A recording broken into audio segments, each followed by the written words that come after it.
નમસ્કાર, અતુલ્ય આઈએસમાં તમારું સ્વાગત છે. હું છું તમારી સાથે doctor Atul sir. GPSC mains 2025ની કેટલીક અગત્યની ચર્ચાઓ આપણે કરીએ છીએ આજે, જેમાં મુખ્યત્વે રાઇટિંગ ટાસ્કના સંદર્ભમાં અનેક સ્પર્ધાત્મક પરીક્ષાર્થીઓ મારી ટીમનો સંપર્ક કરે છે, મારો સંપર્ક કરે છે અને સાથે વ્યક્તિગત મુલાકાત માટે પણ આવે છે. સારી વાત છે. રાઇટિંગ ટાસ્કની જ્યારે પણ વાત આવે છે ત્યારે જીપીએસસી પ્રિલિમિનરી મેં પાસ કરી છે તેવા અનેક વિદ્યાર્થીઓ થોડા ગભરાયેલા હોય એવું લાગે છે, થોડા ડિસ્ટર્બ હોય એવું લાગે છે.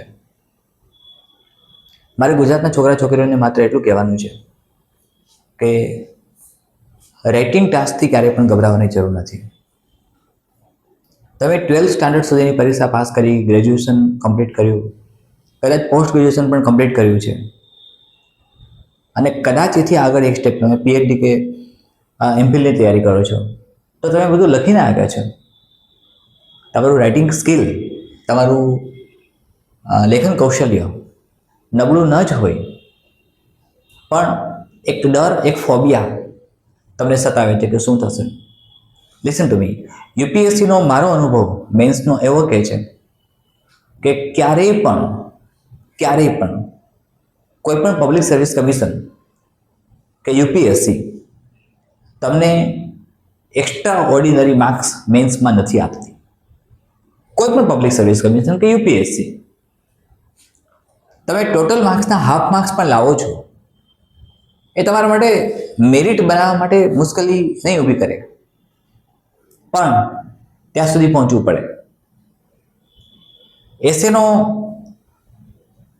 જે ટોપિક છે, એસેનો જે વિષય છે જીપીએસસીમાં, હવે એનું લેવલ, એની કક્ષા કયા પ્રકારે હોઈ શકે, એ યુપીએસસી લેવલે પહોંચે તો યુપીએસસીમાં એસે જુદા જ પ્રકારે પૂછાય છે, જેમાં ફિલોસોફિકલ આસ્પેક્ટ પણ આવે છે.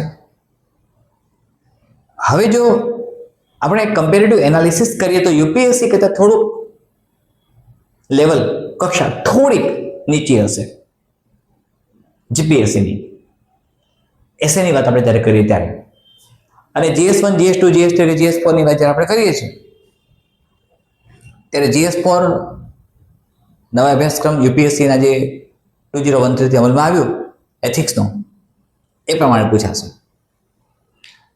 હવે તમારે દરરોજ ઓછામાં ઓછા 10થી 15 સવાલ લખવાના છે.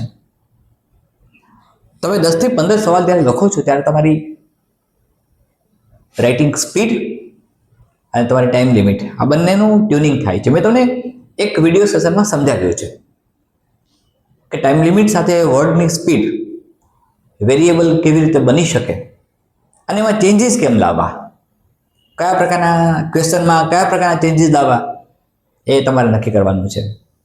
એટલે તમે સ્વસ્થ ચિત્તે રાઇટિંગ ટાસ્કની તૈયારી કરો. જે પણ રેફરન્સીસ તમારી પાસે અવેલેબલ છે, રેફરન્સીસમાં શ્રદ્ધા રાખીને આગળ વધો. એનસીઈઆરટી તમે તૈયાર કરી હોય તો ખૂબ સારી વાત છે. ગુજરાત પાઠ્યપુસ્તક મંડળ ધોરણ 12 સુધીના જે પણ નિયત અભ્યાસક્રમમાં આવેલા વિષયો છે એ તમે તૈયાર કર્યા હો તો પણ ઇનફ છે. એનસીઈઆરટી તો ખૂબ સારી વસ્તુ છે. આ બાબતોનો આધાર લઈને ગભરાયા વગર સતત ઊંડાણપૂર્વક વાંચનમાં વ્યસ્ત રહો. લેખન કૌશલ્ય તમારું ઇમ્પ્રૂવ થયેલું છે એમ માનીને ચાલો. Listen to me. તમારે સારા લેખક બનવાનું નથી, તમારે એક સારા અધિકારી બનવાનું છે. સારા અધિકારી બનવાનું છે, લેખક બનવાનું નથી. તમારી પાસેથી જીપીએસસી ક્યારે પણ એક તમે લેખક છો તેવી અપેક્ષા નહીં રાખે, પણ તમે સારા અધિકારી છો તો અધિકારી કક્ષાનું જ્ઞાન તમારી પાસે હોય, અધિકારી કક્ષાનું લેખન કૌશલ્ય તમારી પાસે હોય, એક અધિકારી કેવું લખી શકે તે તમારી પાસે હોય તે સ્વાભાવિક છે અને તે માન્ય ગણાશે અને તે સ્વાભાવિક છે કે જીપીએસસી માટે ઈચ્છનીય પણ છે અને જીપીએસસીની ડિમાન્ડ પણ એ જ છે. કોઈ પણ પબ્લિક સર્વિસ કમિશનની આ ડિમાન્ડ હોય છે કે સ્ક્રીનિંગ ટેસ્ટ થઈ ગયા પછી તમારું લેખન કૌશલ્ય, તમારું રાઇટિંગ ટાસ્ક કેવું છે તે તપાસવાનું. અને પછી ઇન્ટરવ્યુ, જે તમારા વ્યક્તિત્વની કસોટી કરશે. વ્યક્તિત્વ, પર્સનાલિટી, પર્સોના ઉપરથી શબ્દ આવ્યો. પર્સોના લેટિન વર્ડ છે, તેના પછી પર્સન અને પર્સોનિફિકેશન. હવે તમારા વ્યક્તિત્વ કસોટીમાં ઘણી બધી બાબતોનો સમાવેશ થશે, જે ઇન્ટરવ્યુમાં આવશે ત્યારે હું તમને સમજાવીશ. કોઈ મિત્રોને મોક ટેસ્ટ આપી હશે તો પણ આપણે લઈશું. પણ સવાલ એ છે કે રાઇટિંગ ટાસ્કથી ગભરાયા વગર તમે કન્ફ્યુઝનમાં નહીં આવો, તમે મૂંઝાશો નહીં. રાઇટિંગ ટાસ્કને પૂરેપૂરું મહત્વ આપો. તમે એમ માનો છો, તમે એમ માનીને ચાલો કે તમને આવડે છે, એ તમારે એક્ઝિક્યુટ કરવાનું છે. તમારા લેખન કૌશલ્યમાં સતત વધારો થાય તે માટે દરરોજ 15 થી 20 સવાલોના ઉત્તર લખવાનું આગ્રહ રાખો. એ ટાળશો નહીં. 15 થી 20 સવાલોના ઉત્તર લખાવવા જોઈએ. તમે ભૂતકાળમાં 10th સ્ટાન્ડર્ડની બોર્ડની એક્ઝામ પણ આપી છે, સ્ટાન્ડર્ડ 12થની બોર્ડની એક્ઝામ પણ આપી છે, તમે ગ્રેજ્યુએશન કમ્પ્લીટ કર્યું, પોસ્ટ ગ્રેજ્યુએશન કમ્પ્લીટ કર્યું, પીજી પણ કર્યું. તો એ બધે સમયે, બધે વખતે તમે રાઇટિંગ ટાસ્કમાંથી પસાર થયા છો. તમને કદાચ ડિસ્ટિંક્શન માર્ક્સ મળ્યા છે યુજી લેવલે, પીજી લેવલે, 10th અથવા 12th લેવલે, તો એ કોઈની મહેરબાની નથી, તમારી મહેનત હતી. તમને આવડે છે, આવડતું હતું, તમારું લેખન કૌશલ્ય ખૂબ સારું હતું, તમે ખૂબ સારું લખી શકતા હતા, એટલે તમને માર્ક્સ આવ્યા છે.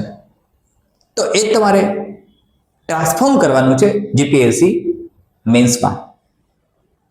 જરાય અઘરું નથી.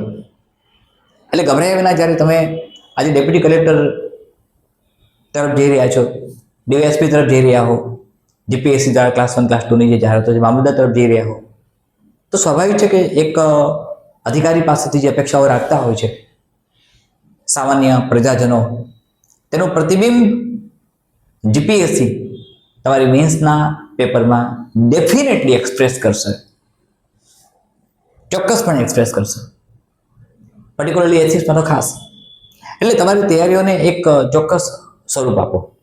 વેલ, અનેક મિત્રો એવું પૂછાવે છે, અનેક મિત્રો મારી ટીમનો સંપર્ક કરે છે, મને પણ પૂછે છે, કહે છે ફોન કરીને, પર્ટિક્યુલરલી ટેસ્ટ સિરીઝ માટે, જીપીએસસી માટે. મેં ગઈકાલે પણ કહ્યું હશે, આજે પણ કહું છું કે હું સતત વ્યસ્ત રહું છું. યુપીએસસી મેન્સ માટે પણ સાથે અતુલ્ય આઈએસની એપ્લિકેશન તૈયાર થાય છે, અતુલ્ય આઈએસની વેબસાઇટ તૈયાર થાય છે. એટલે મારી ટીમ પણ તેમાં થોડી ઘણી વ્યસ્ત રહે છે, હું પણ વ્યસ્ત રહું છું બધી બાબતોમાં. છતાંય અમે ખૂબ જ ઝડપથી ટેસ્ટ સિરીઝ જીપીએસસી 1-2 માટે નિઃશુલ્ક શરૂ કરી આપશું. તેમાં ઇવેલ્યુએશન પણ કરી આપવામાં આવશે, કોઈ પણ પ્રકારની ફીઝ આપણે લેવામાં નહીં આવે. તમારું ધ્યાન માત્ર અધ્યયન, અભ્યાસ, મનન અને મંથનમાં હોવું જોઈએ. તમે સતત વાંચતા રહો, વિચારતા રહો અને અભ્યાસ કરતા રહો.